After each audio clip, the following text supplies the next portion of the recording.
Okay guys, so I know some of you had some troubles finishing the assignment, okay, so I will go through some examples from some of the parts so that you can use them as an example to finish it, okay? You can use tomorrow's class to finish the assignment. Okay, so I'll start with an example from part 1, okay? I will be doing exercise 1C, in which we have the radical 18, and it tells us that it is equal to 3 times radical k, and we must find what is our value for k, right? So we need to simplify our radical 18, and we need to look for two factors, one of which will allow us to get a perfect square root, okay? So 18, we can compose it by multiplying 1 times 18, 3 times 6, but neither of those have a perfect square root. So we can work with 2 times 9, okay? And we know that we can rewrite this square root as the square root of 2 times the square root of 9. We know that 9 has a perfect square root, that is going to be 3, so we have the square root of 2, which is equal to the square root of 2 times 3. And finally we can write it as 3 times the square root of 2, okay? So this is what we are looking for, because they are telling us that the square root of 18 is equal to 3 times the square root of k, so our value for k, in this case, is 2. Let's continue with one from part 2. I will be doing 2G, in which we have radical 20 over 8. Okay, so we need to rewrite that radical 20 with the multiplication of two factors, one of which should have a perfect square root. So we can rewrite it as the square root of 4 times 5. Then we know this is the same as the square root of 4 times the square root of 5. And we know that we can get the perfect square root out of 4, that is going to be 2. 2 times the square root of 5 over 8. And finally we can simplify the 2 and the 8, so we are going to be left with the square root of 5 over 4. Okay, because we simplify 2 over 8, we are left with 1 over 4. We know that the 1 we do not need to write it, so we just write the square root of 5 over 4. Okay, now let's go to part 5.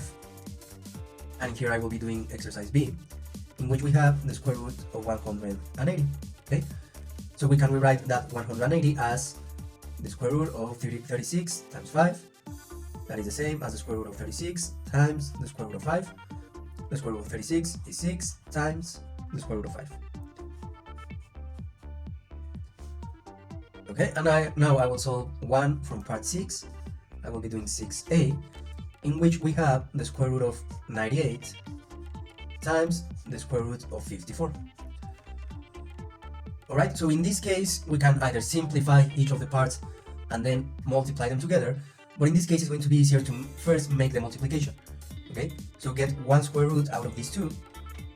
So we multiply 98 times 54 and we are going to obtain the square root of 5,292. Okay, so now we take this radicand, 5,292, and we are going to decompose it into its prime numbers. Okay, so we can start by dividing this over 7, and we are going to obtain 756. Okay, 7 is a prime number, so we keep that one, and we keep on decomposing 756, which can also be divided over 7.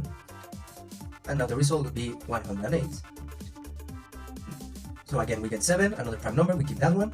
108 cannot be divided over 7, but it can be divided over 3. And we will obtain 36.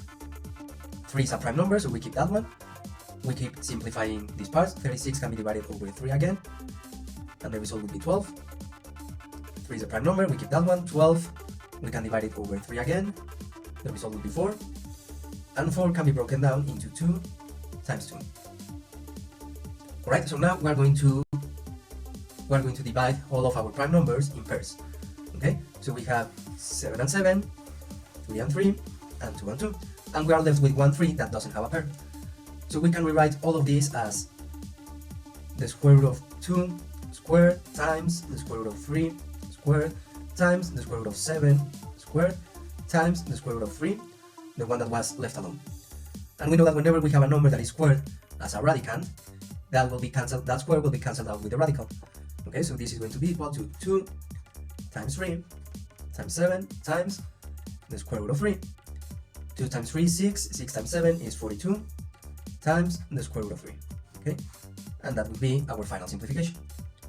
Okay, so try to use these ones as a base to answer the rest of the exercises.